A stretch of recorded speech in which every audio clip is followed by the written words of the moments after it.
저 모공 때문에 왔어 이 두 개 얘기하고 민감해서 왔어 이거 얘기하고요. 제가 볼 때는 그냥 없으면 안 돼. 선크림을 바르면 늙는다는 이야기를 제가 한 적이 있어요. 무슨 말일까요? 민감요법으로 제가 알고 있거든요. 그런 분들 있잖아요. 네. 이상한 데 좀 제발 하지 마세요. 디마프 친구들의 모든 대화가 이루어지는 곳 디마프 톡방에 오신 것을 환영합니다. 저는 디마프 톡방의 진행을 맡은 피부장벽 전도사 레지나예요. 여러분 오늘 정말 감격스러운 날인데요. 꿈은 이루어진다 그랬나요? 정말 드림스 컴 트루예요. 사실 2019년부터 이 순간만을 기다려왔습니다. 저의 피부를 구원해주신 은인이자 피부장벽 전도사 레지나의 시작을 함께 해주신 정말 귀한 선생님이십니다. 21년 경력의 피부과 전문의 김홍석 원장님을 소개하도록 하겠습니다. 21년 차 피부과 전문이고요. 유튜브 채널 피알람이라고 피부를 알려주는 남자 채널을 운영하고 있고 청담 피부과를 운영하고 있는 피부과 전문의 김홍석입니다. 우리 선생님은요, 안티에이징과 이 재생 분야에서 다수 학회 활동을 하고 계시고요. 유튜브 채널 PR남, 피부를 알려주는 남자에서 또 어려운 피부 지식들을 정말 쉽고 재밌고 쏙쏙 이해되고 귀엽게 또 알려주고 계십니다. 지금 또 외부 진료와 학회 활동도 하고 계셔서 정말 바쁘시거든요. 어렵게 모신 만큼 또 우리 자기님들이 전문의 선생님한테 여쭤보고 싶은 질문들 다 준비해서 선생님께 오늘 솔루션을 다 받아보는 선생님 집에 못 가십니다. 오늘 성심성의껏 답해드리겠습니다. 너무 감사합니다. 네. 진짜 이거 선생님 봐봐요. 진짜 이제 마지막에 마지막이네요. 끝이에요. 여러분 끝까지 저희와 함께 해주세요. 원래 7년도부터 피부가 지루성처럼 여드름도 났다가 막 가렵고 따갑고 그런 피부여서 좀 공부를 하기 시작했어요. 피부가 왜 이럴까? 그러던 와중에 2019년도에 선생님이 나왔는데 제가 사실 많은 피부과 원장님들 영상을 다 봤거든요. 선생님이 제 눈에 탁 들어온 거예요. 외모가 들어온 거 아닌가요? 외모 맞아요. 그것도 말하면 안 되는데 제 스타일 어렵잖아요. 이런 지식들이. 근데 그거를 이렇게 잘 설명해 주시는 분은 제가 못 봤어요. 제가 선생님 하나도 빠지지 않고 다 봤어요. 영상이 꽤 많을 텐데요. 정말 많았어요. 다 따라갔어요. 유튜브 말고 실물을 영접했던 거는 우리 선생님의 팬 미팅. 네. 정말 많은 분들이 오셔서 거기서 또 퀴즈 맞아요. 당첨돼가지고 기억하시나요? 선생님? 기억하죠. 왜냐면 사실 팬미팅을 할 거라고는 1도 생각을 안 했어요. 제가 뭐라고 팬미팅을 해요. 처음에 이야기를 꺼냈을 때 아니 안 온다. 사람들 안 오니까 하지 말자. 괜히 우리 마음만 설레고 상처받는다. 근데 했는데 그렇게 많이 오실 줄 몰랐죠. 진짜 많이 왔어요. 저만 제가 유명한지 모르는구나. 주변 분들 대체 끝날 무렵에 인사를 하러 따로 오셨어요. 제 영상을 보고 피부에 대한 관심도 높아졌고 그로 인해서 제품을 또 개발하고 만들면서 그 여정에 대한 아주 짧은 시간이긴 했는데 그게 엄청 확 되게 강하게 느껴졌거든요. 그래서 잘 하고 계시더라고요. 그래서 되게 놀랐어요 그때. 그래서 되게 기억이 남았죠. 팟캐스트를 준비하면서 제 피부, 제 얼굴 선생님께 모두 맡겼지만 제가 생각보다 선생님에 대해서 잘 아는 게 없더라고요. 사심으로 선생님에 대해서 조금 탐구해 보도록 하겠습니다. 올해 21년 차 피부과 전문의 선생님이 되셨다고 들었는데요. 선생님은 왜 피부과 전문의 선생님의 길을 택하시게 되었을까요? 우리가 삶이 점점 풍족해지고 여유가 있어지는 쪽으로 가고 있었기 때문에 일상생활에서의 약간 그런 관리나 케어가 되게 중요한 시대가 올 거라는 생각을 막연히 하고 있었긴 했어요. 그런데 가장 부합할 수 있는 과가 피부과였던 거죠. 덧붙여 드릴게요. 여러분 피부과는요 가고 싶다고 갈 수 있는 과가 아니에요. 공부를 잘하셨기 때문이다. 우리나라의 저 피부과 전문의가 2%밖에 없어요. 지금도 그런 거예요, 선생님? 한 해에 몇 명 나온다고 생각하세요? 그래도 한 100명은 되지 않을까요? 저때 70명 나왔고요. 지금 한 60명대로 떨어졌어요. 전국에서. 아무래도 이게 과 TO라는 게 TO라는 있고요. 그 TO가 각 학교마다 한 명 정도, 많으면 2명. 꽈탑이십니다. 정말 전문 지식과 또 이 화장품의 지식을 연결해준 제가 본 거의 시조새? 화장품은 네. 사실은 그 이후에 제가 관심을 가지게 됐지만 화장품 회사는 화장품을 이야기하고요. 피부과 의사들은 질환을 이야기를 해요. 제가 화장품을 딱 처음 공부했을 때 제일 문제가 뭐였냐면 그 성분이 피부에 어떻게 영향을 미치는지에 대한 인과관계, 물론 이제 연구 결과들은 나와 있지만 그렇게 별로 많지 않아요. 많지 않고 생각보다 그 내용을 깊이 쉽게 알고 계시는 분도 없더라고요. 의사들은 네. 피부에 대해서 너무 잘 아는데 네. 성분을 몰라요. 우리가 시술에 쓰는 기본 이런 성분들, 그다음에 음. 레이저에 쓰는 그런 음. 파장들 이런 것들은 너무 정말 잘 아는데 화장품 안에 들어가 있는 아주 구체적인 성분들까지는 거의 다 모르는 거죠. 근데 반대로 향장을 공부하시는 분들이나 화장품을 공부하시는 분들은 막상 이게 피부에 들어갔을 때 어떤 영향을 미치는지를 몰라요. 아, 그래서 처음에 이걸 딱 공부를 하려고 들어서니까 이걸 둘 다를 어떻게 매칭시키는지가 되게 어렵더라고요. 그래서 그때 좀 몇 년 걸렸던 것 같아요. 왜냐하면 그때 이제 운 좋게 어떤 화장품 교육을 좀 해야 될 상황들이 좀 생겼어요. 강의를 하는 과정에서 정리가 되고 그 정리가 되는 과정에서 점점점 그 폭들이 넓어지고 네. 때로는 이제 화장품 학회 같은데 성분을 보는 이런 데도 가서 들어보기도 하고 그러면서 좀 더 이해 폭이 되게 깊어졌던 것 같아요. 저는 그거를 그냥 냅다 받아먹은 수혜자로서 선생님 너무 감사합니다. 아유, 아닙니다. 사실 오늘 이거 스승의 5월달에 다시 할까요?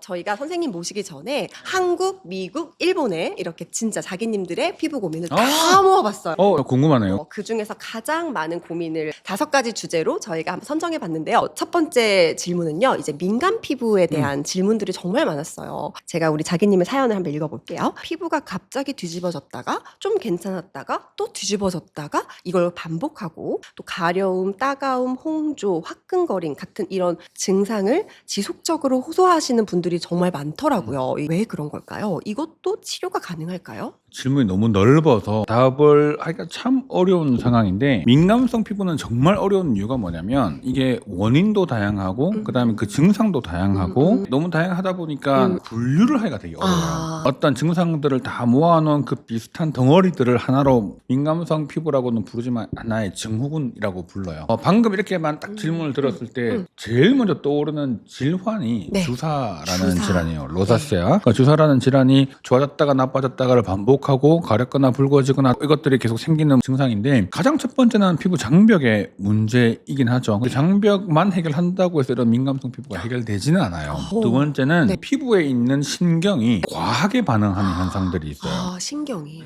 나는 이거를 받아들였을 때 괜찮은데 이 사람한테는 되게 과하게 받아들이는 거예요. 예를 들어서 아토피 피부염 같은 경우만 하더라도 같은 자기 똑같이 갈 때 가려움증을 훨씬 심하게 느낀단 말이에요. 그러니까 훨씬 더 많이 긁겠죠. 세 번째는 염증의 정도를 또 봐야 되는데요. 네. 염증이 있는 사람이 있고 염증이 없는 사람이 있어요. 이 염증이 생기는 원인도 너무 많아요. 너무 혈관 때문에 생기는 건지 장벽 때문에 생기는 건지 그다음에 여러 가지 화학 성분이나 물질들 때문에 생기는 건지 다양하게 있기 때문에 또 거기에 따라서 또 질환의 분류가 달라지겠죠. 네. 사실 이거를 잡으려면 네. 하나씩 해결해 나가는 수밖에 하나씩. 없어요. 제일 간단하게 할 수 있는 게 장벽이잖아. 집에서는 할 수 있는 게. 그러니까 장벽을 내가 해결해봤어. 장벽 해결해 보니까 좋아져. 그럼 그만인 거지만 해봤지만 안 된다고 하면 그 다음 이슈들은 화장품만으로는 관리하기 어려운 질환이나 어떤 치료가 필요한 상태의 가능성들이 많거든요. 그렇다면 이런 부분들은 함께 접근을 좀 해줘야 증상들이 호전이 돼요. 제일 중요한 거는 가렵거나 따갑다는 증상을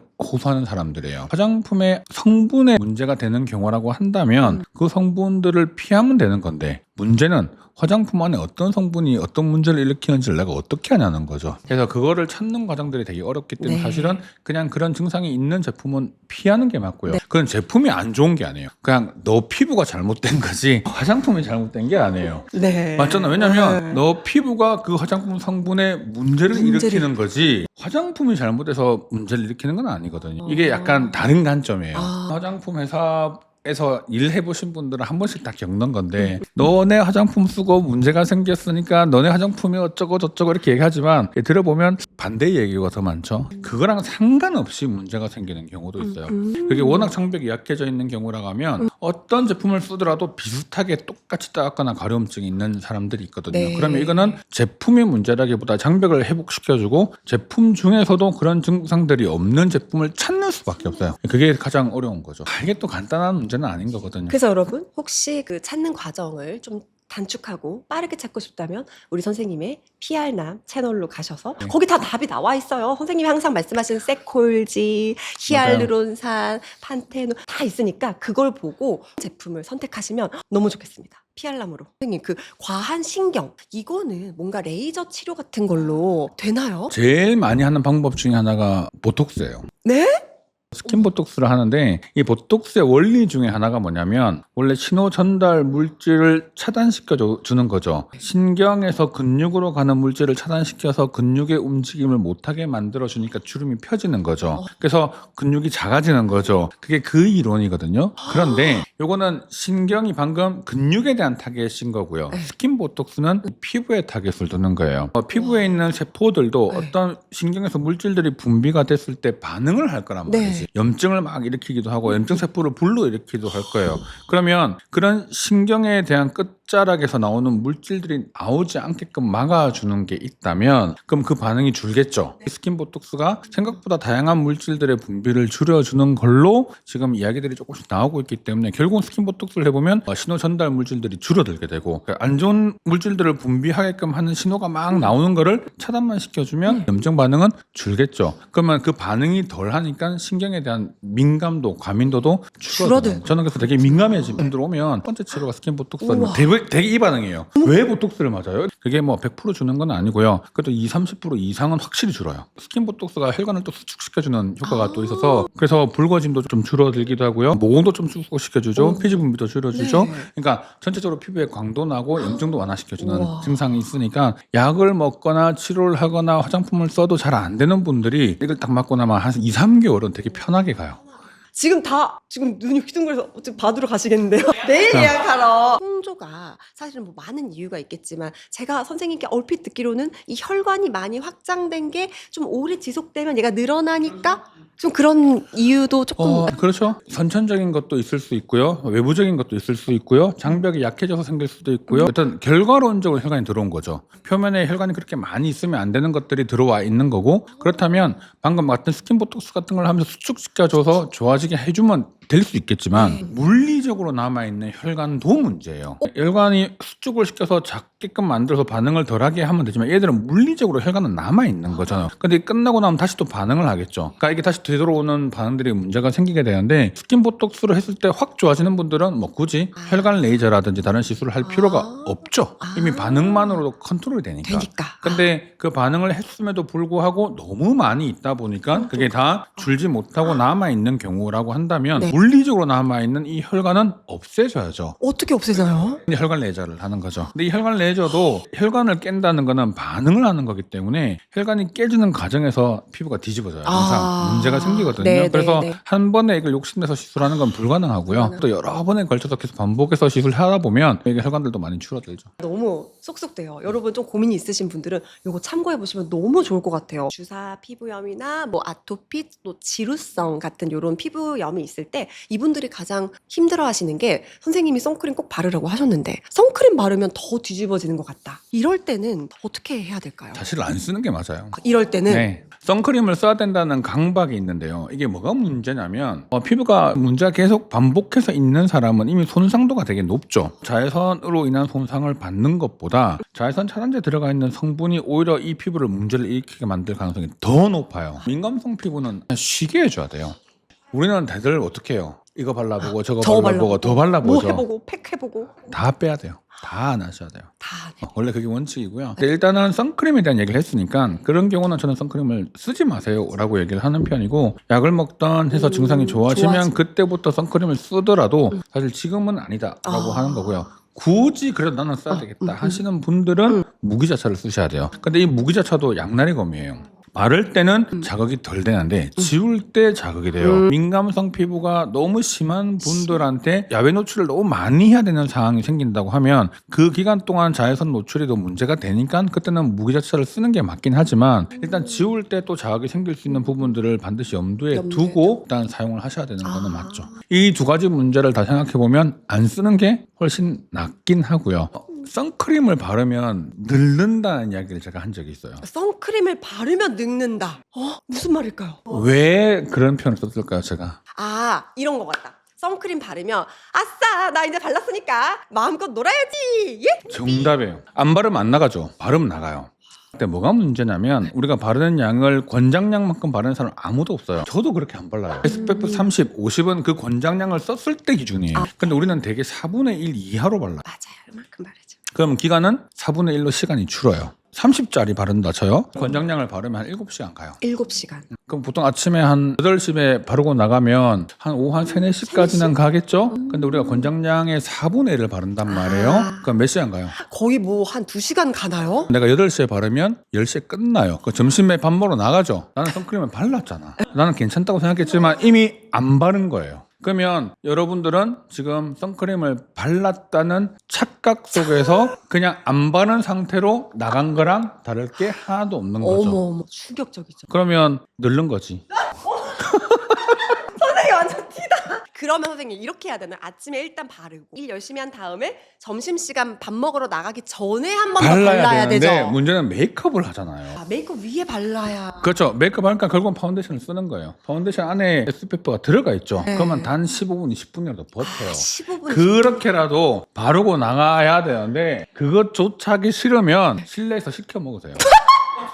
사실 제일 좋은 거는 아까 선생님 말씀처럼 메이크업 위에도 사실 조금씩 덧바르는 그쵸. 거. 그렇게 하면 또 충분히 또 한 2-3시간 이상 지속되니까 그렇게 하면 좋겠네요. 그러면 민감할 때 선생님 세안에 대해서 한번 여쭤봐도 될까요? 무기자차를 쓰면 결국 이게 지울 때 자극이 될 수 있다. 그러면 이럴 땐 어떻게 세안을 해야 될까요? 무기자차를 뭉뚱그려서 얘기를 하면 좀 안 되는 게 이게 발라보시면 알겠지만 엄청나게 뻑뻑한 것도 있고요. 엄청 약간 워터리한 것도 있잖아요. 이제 그 제형에 맞춰가지고 클렌징을 해야 되는 것 같아요. 우리가 쓸 때 되게 뻑뻑하게 뭔가 되게 워터 레지스턴트하게 만들어 놓은 제품들은 일단 안 지워지니까 그때는 어쩔 수 없이 클렌징 오일을 써야 돼요. 그 다음에 그 묽어지는 정도에 따라서 클렌징 로션과 워터 정도까지를 다양하게 사용할 수 있겠죠. 딱 클렌징을 했을 때 일단 깨끗하게 지워지는 정도면 되고요. 그 다음에 2차 세안을 한번 가볍게 해서 마무리를 하면 되긴 하죠. 그래서 너무 그리지하고 막이 두꺼운 형태의 또 왁스가 되게 많이 들어가 있는 형태의 무기자차는 민감성 피부에서는 오히려 지울 때가 돼요. 지울 때 문제네요. 그 워터프루프도 사실은 또 땀날 때 안 지워진다 해서 많이 쓰시거든요. 그것도 어떻게 보면 쫙 그렇죠. 붙어가지고 그때만 좋죠. 그때만 좋죠. 잔여물이 남을 수도 있겠네요. 그래서 오히려 한 번에 지우려고 노력을 해야 돼요. 클렌징 오일을 써서 짧은 시간 내에 1차 세안으로 빨리 마무리를 하고요. 하고? 그다음에 2차 세안을 해서 클렌징 시간을 3분 안으로 줄여주는 게 되게 중요한 포인트거든요. 네. 이제 두 번째 질문의 파트는요. 여드름, 트러블에 대한 또 질문이에요. 많이 말씀하시는 게 여드름 이런 거 있을 때 이제 피부가 가기 귀찮으니까 내가 압출하는 거 어떡하냐. 아 이게 있잖아요. 근데 압출을 할 수 있는 게 있고 압출을 하면 안 되는 게 있는데 거의 대부분의 여드름 압출을 하면 안 되는 여드름이에요. 안 건드리고 살짝만 할게요 해도 안 돼요. 그게 짜면 나을 것 같은데요. 덩어리가 진 게 있고요. 길이 만들어진 게 있거든요. 길이 만들어진 건 짜줘야 되지만 길이 안 만들어진 건 짠다고 대결돼 안 돼요. 빨갛게 딱딱한 거 있죠. 짠다고 그게 길이 만들어지는 게 아니고 그 자체가 염증이거든요. 안 돼요. 그럼 피부 자체를 지금 파괴하는 거네요. 그렇죠. 오히려 염증이 있는 걸 내가 더 짓누르는 결과가 돼요. 국 눌러서 더 심하게. 그렇죠. 근데 짜야 되는 거는 보통 농이 차거나 뭔가 딱 만졌을 때 끝에가 말캉말캉해지는 듯한 느낌이 드는 것들이 있어요. 딱 열면 안에 약간 그 농이 배농이 되죠. 그럼 그게 염증이 빠지면서 쑥 가라앉거든요. 그런 것들은 짜는 게 맞고요. 좁쌀 여드름이나 초반에 생기는 것들도 보면 아주 미세한 것들은 좀 도움이 될 수는 있지만 그 좁쌀 여드름의 원인이 피부 장벽의 손상이라면 짜는 것보다 보습적으로 가는 게 맞는 거고요. 그 다음에 초기에 딱 올라왔을 때 손을 딱 대보고 안에 것들이 안 나오면 더 손을 대시면 안 돼요. 안 돼요. 의사들마다 약간 의견이 조금 다르긴 하거든요. 근데 저는 보면 여드름 환자분들 되게 많이 보면서 느꼈던 거는 손을 대면 대수록 오히려 안 좋아지는 경우가 많고 두 번째는 손을 어디까지 댈 건데요. 그 질문이에요. 여기까지. 그걸 누가 어떻게 정해주냐는 거예요. 말을 못해요. 조금만 짜세요. 그 조금의 힘이라는 게 내가 생각하는 조금의 이 사람이 생각하는 조금의 힘이 다르잖아. 맞아. 어떤 힘의 압을 두고요. 두 개를 안봉에 각도를 40도를 두고 뭔가 이게 그렇게 얘기할 수는 없잖아. 만졌을 때 위험성이 더 크다. 그래서 오히려 초반에 관리실상 같은 성분들이나 각질 제거제나 빨리 가라앉혀 주게끔 하는 걸 하고요. 그걸 넘어서는 경우는 치료가 빨리 필요하거나 약을 먹거나 어쨌든 해야 되는 부분들이 있죠. 이미 짰어. 이미 나는 내 손은 이미 짰어. 기본적으로 이제 그 부분은 이미 손상이 돼 있는 것들을 상처가 난 거나 마찬가지니까 상처에 준한 치료들을 관리를 하는 거죠. 선생님 근데 10대 20대 때 여드름이 많이 화농성으로 났던 친구들을 우리가 지성 피부라고 한다면 이 피부 타입이 사실 바뀌진 않잖아요. 완전히 바뀌지는 않고요. 피지 분비는 확실히 줄어요. 호르몬의 변화에 따라 줄고 나이에 따라 줄기 때문에 저도 여드름이 엄청 많이 났던 피부인데 지금 여드름 안 나거든요. 그렇다고 해서 제가 또 지성이 아닌 건 또 아니에요. 아니 제 피부 타입 혹시 아시죠? 거의 OSNT에 가까워요. 지성의 민감성의 비색소 탄력성. 자, 해석하자면 되게 민감한 피부의 전형이에요. 지금 되게 건강해 보여서 문제가 되지만 이런 분들이 장벽이 딱 한 번 무너지면 엄청 되돌리기 어려워지는 상황이 만들거든요. 왜냐하면 되게 얇고 붉은 게 비쳐지고 그다음 피부 톤은 되게 매끈한 이런 분들일수록 좀 까다로워요. 아까 주사 피부 얘기했죠. 주사 피부가 이 피부 타입이 많거든요.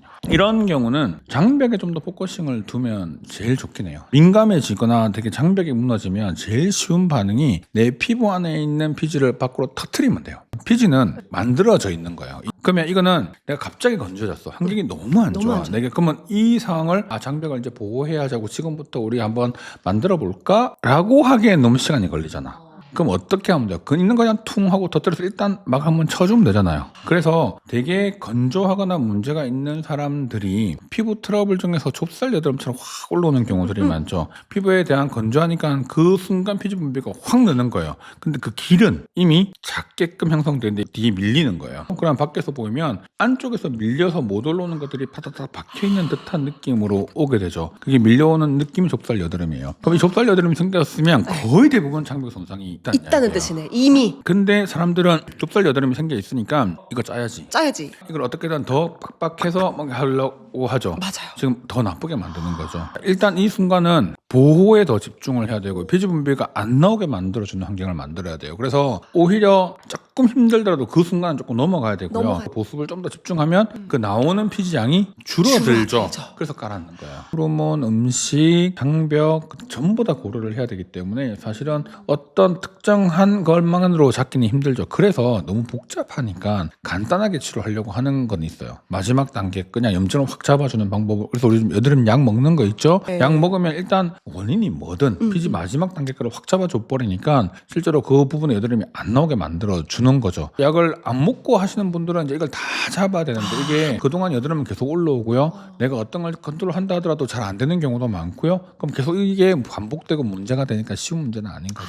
이제 모공에 관련된 질문인데요. 사실 궁금한 게 이 모공이 줄어들 수 있을까? 모공 줄어들 수 있을 것 같아요? 안 될 것 같아요? 제 경험상 이제 피부 장벽, 모공을 좀 이렇게 줄여주는, 깎아주는 거를 받고 선생님을 만난 이후로 모공이 줄었습니다. 맞나요, 선생님? 맞습니다. 사실은 우리가 모공이라고 하는 건 제 기준으로 볼 때는 하나하나가 작은 흉터의 개념에 가까워요. 우물처럼 다 파여있는 현상들이 다 있는 거잖아요. 우리 몸에서는 그걸 정상으로 인지를 하고 있잖아. 내 몸은 정상으로 돌아가거든요, 항상. 다시 돌아가나요? 그런 쪽으로 계속 간단 말이에요. 그러니까 치료를 여러 번 해봐도 잘 안 좋아지는 경우가 그 이유 때문이기도 하고요. 그래서 반복적인 관리가 되게 중요해요. 그다음 두 번째는 화장품으로 모공을 줄인다는 이야기는 사실은 거의 불가능에 가깝고요. 화장품은 피지 분비를 좀 줄여주고 약간의 수축시켜주고 정도의 느낌에 가깝지. 이미 확장되어져 있는 모공 그 자체가 줄어들려면 그 부분에 열 에너지도 들어가야 되고 줄여줄 수 있는 뭔가 힘이 있어야 되는데 그러기에는 너무 힘들거든요. 그리고 화장품을 발랐을 때 그만큼 깊이가 들어가서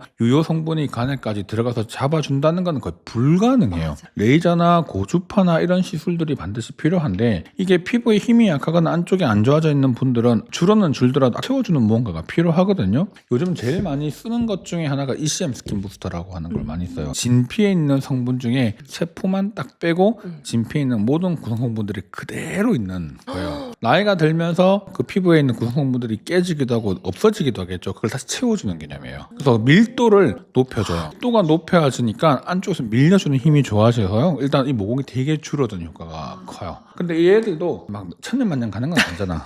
몇 개월 가다가 이 간격을 해줘야 되는 거야. 그래서 제일 많이 하는 시술 중에 하나가 보니까 요즘은 저는 스킨 보톡스, 아까 보톡스가 피지를 좀 잡아주고 모공을 좀 좋아지게 만들어주는 효과가 있거든요. 그 다음에 ECM 스킨 부스터 이 두 개는 진짜 거의 요즘에 제가 볼 때는 그냥 없으면 안 돼요. 저 모공 때문에 왔어 이 두 개 얘기하고 민감해서 왔어 이거 얘기하고요. 저 늙은 것 같아 이거 먼저 하고 일단 이게 저한테는 기본이에요. 실제로 환경이 너무 좋아져요. 그 이후에 우리가 일단 레이저나 관리나 일단 치료를 했을 때 예전에 비해서는 훨씬 더 결과가 좀 빨라지고 있다는 걸 느끼고 있고 모공에 되게 좋은 시술 중에 하나가 울세라를 표면에 하는 1.5mm 팁 아주 얇게끔 하는 방법이 하나가 있고요. 두 번째는 소프웨이브라는 장비가 있어요. 1.5mm 정도의 깊이에 열 에너지를 확 주는 방법이어서 모공 들어가는 그 위치에 이게 엄청 에너지가 들어가요. 그래서 이거 모공을 수축시켜주는 효과가 되게 강하고요. 그다음 바늘 들어가는 고주파, 요 세 가지가 거의 모공 치료할 때는 잘 활용하면 상당히 효과가 좋은 방법이 되는 거죠. 그렇게 하고 난 뒤에 여기 화장품으로 이 효과를 길게 유지할 수 있게끔 만들어주는 방법을 활용하는 거죠. 선생님 아까 열 말씀하셨잖아요. 요새 기기 같은 거 있잖아요.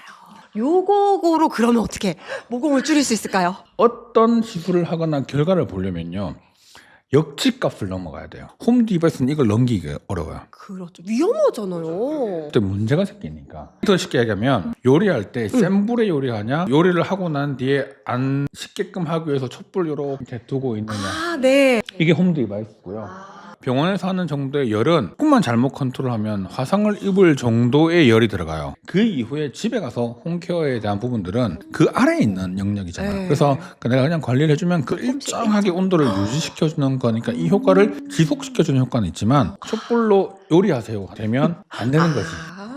이 홈 디바이스를 집에서 매일 밤 뭐 좀 길게 하시는 분도 계시더라고요. 이러면 약간 어떨까요? 괜찮을까요? 저는 안 하는 것보다 낫다 생각해요. 오. 관리 안 하면 안 하게 되지만 하면 그래도 어느 정도 영향을 주는 거잖아요. 그러니까 그걸로 치료 목적과 내가 어떤 리프팅을 해서 빡 얼굴을 만들겠다 이런 목적이면 반대지만 내가 평소에 관리하고 중력에 처지는 부분들로 조금 더 관리하는 정도의 느낌으로 촛불 음식 데우는 정도의 용도라고 생각을 하면 돼요. 선생님 하나 추천해 주세요. 뭐 살까요? 집에서 양초 좀 때우려고. 저도 뭐 많이 들었는데 귀찮아서 잘 안 해요. 왜냐면 이게 솔직히 여러분 집에 러닝머신 뭐 헬스 기구 자 다 어디 있어요? 다 옷걸이로 쓰죠, 그죠? 본인의 성격에 따라 아, 성격에 따라. 나는 내가 한 번 쓰면 끝까지 내가 뽕을 뽑는다 하는 분은 쓰시고요. 한 번 써보면 어떨까 하는 분들은 마음을 접으세요. 그게 접으시죠. 제가 볼 때는 저도 그렇거든. 정말 아름다운 피부를 유지하고 싶다는 사명감이 하늘을 찌른다면 구매를 하시고요.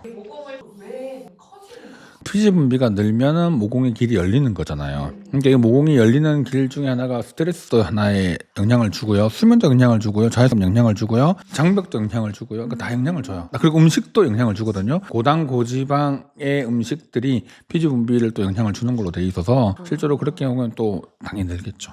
지성과 건성도 모공 크기가 좀 다르게. 원래 지성과 건성은 표현의 기준은 지성이에요. 우리가 좀 어려운 이야기인데 건성이 뭐예요? 건조한. 아니요, 아니에요. 건성은 건조하다는 뜻이 아니에요. 아니에요. 피지 분비가 없다는 뜻이에요. 그러니까 모공이 작겠네요. 그렇죠. 그럼 지성은 피지 분비가 많은 거죠. 많으니까 모공이 크고 잘 막히니까 트러블, 흉터가 좀 남기 쉽겠네요. 건조한 거는 뭐예요? 수분이 없는 거잖아. 수분이 없다. 기준이 물이에요, 기름이에요? 지금 지성은 기준이 기름이죠. 기름. 그럼 여기서 말하는 건성은 물이에요, 기름이에요? 기름이잖아요. 물로 바꿔서 얘기를 하면요, 지성인 사람도 건조할 수 있고요, 피지 분비가 적은 사람도 건조할 수 있죠. 지성도 건조할 수 있다. 자, 그러니까 이건 다른 문제죠. 우리가 분류하고 있는 방법이 용어가 잘못되어 있는 게 첫 번째고요. 이해가 잘못되어 있다 보니까 건성은 건조한 피부, 수분이 없는 피부로 거의 인지를 하고 있고요. 지성은 지성이라고 하니까 피지 분비가 늘어 있는 걸로 분류 자체가 잘못된 거예요. 그래서 여기서 분류를 하려면 건성이라는 표현은 지성의 반대로 이야기를 하려면 피지 분비가 적은 거를 이야기해야 되고요. 수분에 대한 이야기는 별도로 얘기해야 돼요. 수분이 많은 사람은 전혀 문제가 되지 않지만 지성인데 수분이 부족한 거를 수부지를 하잖아요. 수부지. 그럼 많은 또 뭔가 트러블 같은 생기죠. 아까 피지 분비가 적은 사람이 수분이 많으면 정말 영해같이 이영애. 피부 같은 광나는 피부가 되는 거고요. 그분이 건조하면 엄청 피부가 건조하고 민감하고 붉어지고 잔주름 생기는 그런 피부로 가는 거죠. 그러면 이렇게 피부 타입이 4개로 나눌 수 있죠. 제가 이제 느끼는 거는 나이가 드니까 이 모공이 중력이 땡겨가지고 그렇죠, 늘어지죠. 모공이 좀 길어져요. 그래서 이 길어진 모공을 안 늘어질 수는 없지만 그래도 이제 관리를 하는 방법으로 화장품으로는 레티노이드가 있죠. 오. 레티놀, 레티날 이런 것들이 좀 더 잡아주는 방법으로 쓸 수 있죠. 그러면 그 디페린에 들어가는 그 트레티노인 같은 게 비슷한 걸까요? 그거는 이제 레티노이드 패밀리라고 하는데요. 레티놀, 레티날, 레티노익 애시드 이 단계로 점점 세지는 거거든요. 그래서 레티놀, 레티날은 화장품으로 쓸 수 있고요. 레티놀 애시드는 화장품으로 못 써요. 이거는 의약품으로 분류가 되죠. 그래서 얘들은 자극이 엄청 심해요. 1로 갈수록 효과는 좋지만 강도도 세지고 세지고. 부작용도 높아져요. 부작용이. 그래서 민감한 분들은 이렇게 쓸 수가 없으니까 이쪽을 가게 되는 거죠. 레티놀 쪽으로. 그다음에 레티놀이 적응되면 레티날을 쓰게 되는 거고요. 적응이 되면. 네, 그다음 레티날이 적응되시는 분들이 레티놀 애시드를 쓰는 거죠. 우리가 스티바나 디페린, 아클리프 이런 처방을 써서 바르는 이런 제품들은 그 레티놀 애시드의 의약품이잖아요. 이미 적응된 사람들은요, 레티놀, 레티날을 쓸 이유가 없어요. 요걸 쓰면 돼요, 그냥. 근데 이것도 계절에 따라서 또 문제가 생기기도 하거든요. 그래서 사용할 때 문제가 생기면 좀 쉬었다 쓰고 계속 이걸 반복해야 돼요. 와, 선생님 그러면 민감한데 레티날 쓰고 싶어, 모공 줄이고 싶어 이렇게 해서 쓰는 거는 추천이실까요? 좀 아, 이거는 케바케. 썼는데 문제 생기면 무조건 중단해요. 생각보다 전혀 반응이 문제가 없어 하는 분도 있을 수 있잖아요. 아, 네. 그럼 써도 돼요. 그런데 일반적으로 염증 반응이 있는 경우에는 안 쓰는 걸 권해요. 쓰지 않는 게 원칙이죠. 어떻게 바뀔지 모르는 거예요. 기미, 잡티, 색소에 대해서 살짝 얘기를 나눠보자면 화장품으로도 이 기미, 잡티, 색소를 해결할 수 있나요? 되는 게 있고 안 되는 게 있습니다. 화장품이 어디까지 영향을 줘요, 피부에? 여기 조금, 여기 표피 조금. 피부의 표피 정도까지만 들어가도 크게 영향을 준 건 다 했다고 봐요. 근데 표피에서도 제일 겉에 있는 게 각질층이잖아요. 각질층을 통과해서 들어가서 유효 성분이 안에까지 들어가는 양이 그렇게 많지는 않아요. 거의 대부분은 표피에 국한되어 있는 거겠죠. 표피에 국한된 색소는 어느 정도 해결할 수가 있겠죠. 근데 기미라고 하는 게 표피에만 있는 게 아니고요. 진피에 엄청 많은 영향을 주고 있는 문제가 많죠. 그럼 얘들은 해결될까요? 안 돼요. 안 될 것 같아요. 안 돼요. 네. 기미를 너무 심플하게 생각하는 경향이 있어요. 기미는 색소성 병변이 아니에요. 나이가 들면 생긴 노화로 분류를 하거든요, 요즘은. 노화, 네. 예, 그래서 피부 장벽도 문제가 있고 색소의 이상도 문제가 있고 표피와 진피 사이에 있는 경계막에 문제도 있고 염증도 있고 그 모든 일련의 과정의 집합체예요. 근데 그거를 색소 하나 진짜 마지막 하나 딱 그것만 보고 얘기를 하는 거예요. 더 쉽게 얘기하면 어떤 연탄 공장에서 연탄을 만들어내는 부산물들이 막 떨어져요. 부산물들이 떨어져 있으니까 이거를 어떻게든 치우고 정리만 하면 된다고 생각해요. 계속 떨어져요. 그럼 공장 전체 설비를 틀어야 되겠죠. 이것들이 안 떨어지게끔 이게 다 막혀 있는지 다시 봐야 되고요. 뭐 너무 많은 원인들이 있겠죠. 근데 그 마지막에 그냥 떨어져 있는 거예요. 그러면 그 기미를 해결하려면 결국은 이 색소가 문제가 아니라 그냥 마지막 현상 결과물인 거고요. 그거를 해결하기 위한 앞에 있는 모든 걸 잡아야 돼요. 그래서 기미 치료의 가장 기본은 항노화예요. 항노화. 그래서 요즘에 기미 치료할 때 주베룩 하고요. 아까 ECM 스킨 부스터 쓴다 했죠. 그런 것들로 해서 앞쪽에 환경을 되게 좋게 만들어주고 고주파를 써요. 고주파를 쓰면 또 이런 노화된 세포를 좀 잡아주거든요. 그런 상태에서 레저를 조금씩 잡아주는 방법을 써요. 옛날처럼 그냥 토닝. 진짜 올드 패션. 패션. 근데 그것도 중요하죠. 치우긴 해야 되니까. 근데 앞에 있는 모든 일련의 과정이 있어줘야 해결되는 문제이기도 해요. 자, 그럼 이걸 화장품으로 넘어가면 이 화장품으로 이 문제가 해결될까요? 절대 안 되죠. 절대 안 돼요. 너무 쉽게 이야기하는 광고 마케팅 일수록 맞아요. 제 기준에 볼 때는 진짜 모르는구나. 근데 사람들은 그 모르는 거에 현혹돼요. 왜냐면 씹고 떼면 사라져요. 이러니까. 그렇게 돼서 좋아졌을 거면 우리가 기미에 대한 이야기를 이미 이야기할 필요조차도 없어요. 기미라는 거는 이미 세상에서 사라졌어야 돼요. 어디 기미가 어디 나와. 이미 화장품으로 다 해결되는데 어디 기미? 화장품으로 관리조차 안 하는 그런 애야? 이렇게 되는 거잖아. 그러네. 아니네요. 아니네요. 그래서 기미는 피부과 전문의들도 가장 어려워하는 분야예요.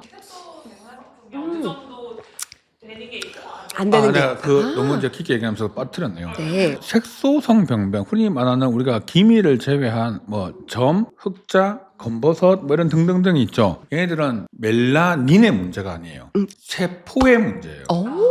세포의 문제는 화장품으로 절대 해결이 안 되죠. 세포를 없애야 돼요. 레이저를 통해서 하지 않으면 해결이 안 돼요. 그 세포를 없애야 되는군요. 구조가 틀어진 게 있거든요. 안에 있는 구조가 틀어진 것도 레이저로 해결해야 돼요. 그런 것들은 절대로 화장품으로 해결이 안 돼요. 그래서 색소의 거의 대부분은 해결이 안 된다고 보는데 기미 중에 표피에 있는 색소들은 정도가 좀 되죠. 미백 화장품은 타겟이 표피에 있는 색소예요. 그러니까 거기에 있는 것들을 좀 환해지게 만들어주는 건 도움을 줄 수는 있어요. 그래서 안 쓰는 것보다 쓰는 게 맞죠. 맞죠? 진피에 있는 환경을 좀 좋게 만들어주려면 먹는 비타민C가 훨씬 더 좋아요. 오래 먹는 비타민C를 고용량으로 먹으면 혈류를 통해서 진피에 있는 혈관을 거치게 되겠죠? 네. 그것 쪽에서 나오는 항산화 성분들이 오히려 진피의 환경을 좋게 만들어줄 수 있는 요인이 되고요. 이 비타민C가 콜라겐을 만들어주는 키팩터 중에 하나예요. 콜라겐을 많이 먹으면 콜라겐이 만들어지는 게 아니고요. 콜라겐을 이만큼 먹고 비타민C가 이만큼 있으면 콜라겐이 이만큼 만들어져요. 그러면 결국은 비타민C가 중요해요. 민감하신 분들이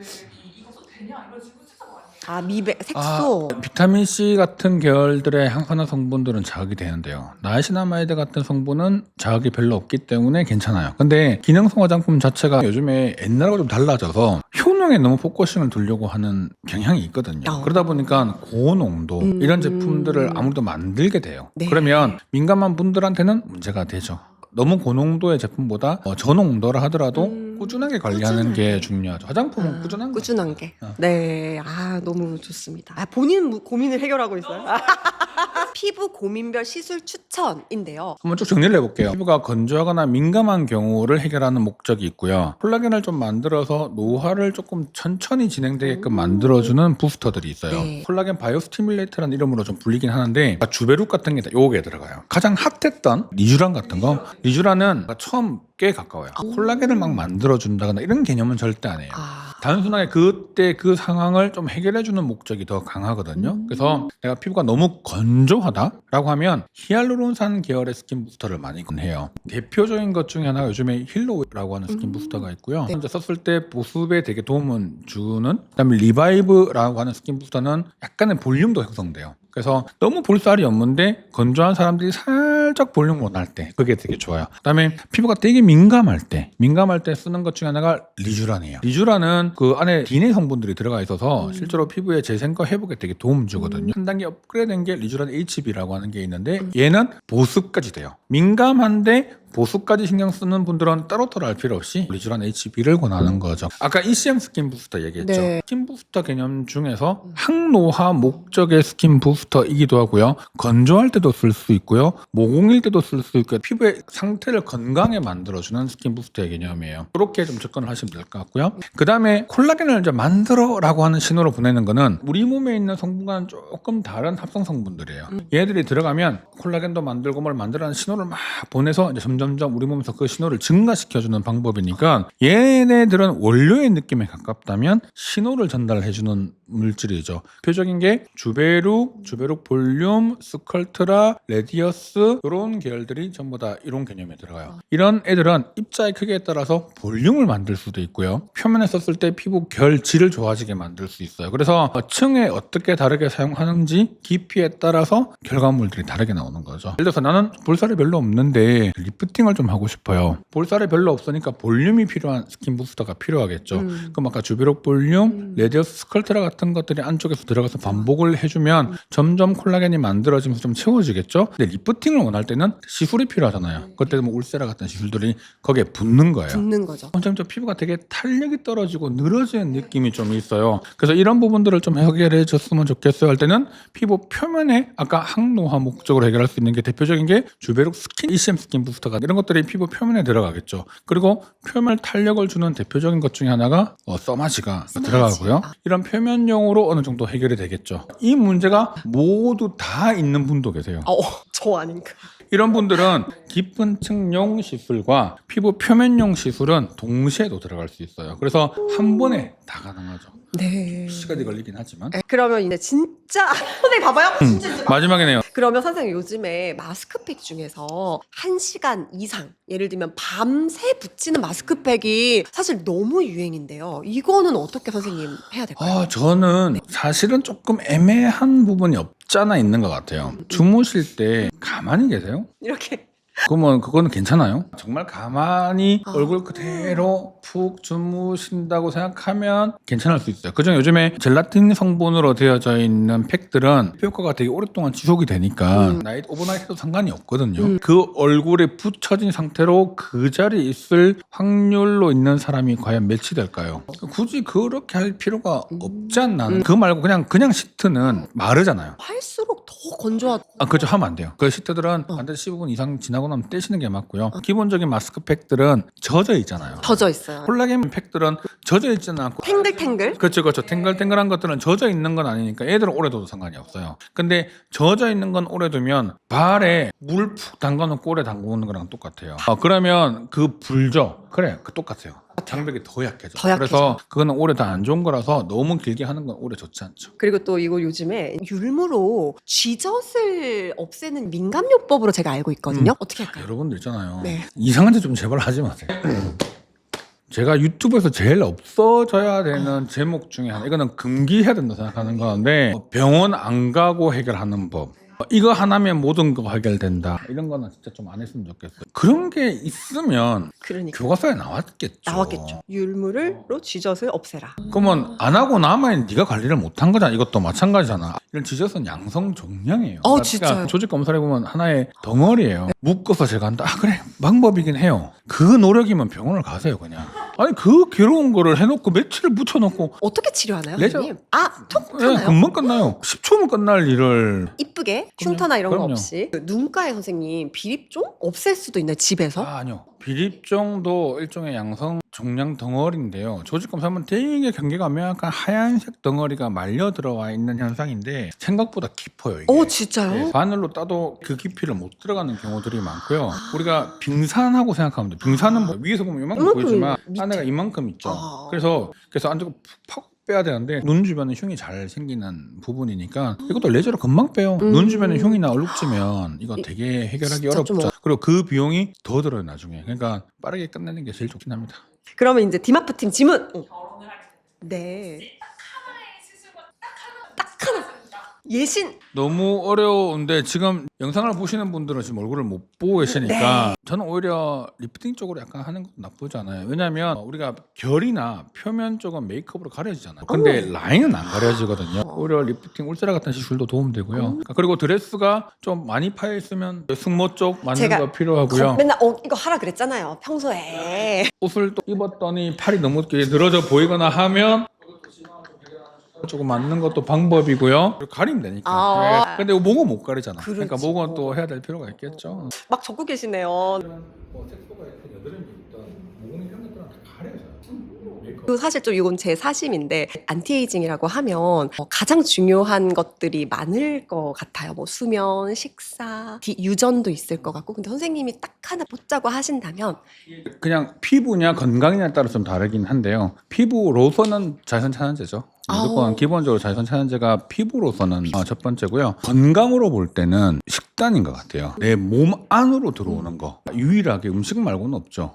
맞아요. 근데 그 음식이 퀄리티가 좋거나 안 좋은 거에 따라서 내 몸에 들어오는 게 영양소일 수도 있지만 안 좋은 것들도 많이 들어올 수 있거든요. 맞아요. 장기적으로 보면 그것들이 쌓임의 결과가 내 현재 상태를 만드는 거잖아. 그러니까 그래서 엄청 중요한 것 같아요. 네. 선생님은 식단 어떻게? 저는 별 건 없어요. 근데 되게 철저하게 지키는 게 딱 하나가 있는데 제가 밀가루를 안 먹거든요. 이거는 오래 전부터 습관이 돼서 제가 빵 주는 거 입도 안 되고 케이크 전혀 거의 안 먹고 근데 이제 회식을 갔어. 이탈리안 레스토랑을 갔어. 그러면 내가 안 먹을 수는 없죠. 그런 거야 어쩔 수 없이 먹지만 굳이 내가 안 먹어도 되는 네, 음식이 있을 네, 때는 네, 안 네. 먹는 굳이. 경우가 많고요. 근데 그게 엄청 건강에 있어서는 되게 중요하더라고요. 그래서 저는 제가 지키는 건 딱 하나 술 다 마시고요. 정말 고기 다 먹고요. 할 건 다 해요. 근데 밀가루만 좀 끊어도 되더라고요. 물론 술도 좀 줄여야 되지만 네. 술, 담배 안 하기 대 밀가루 끊기요.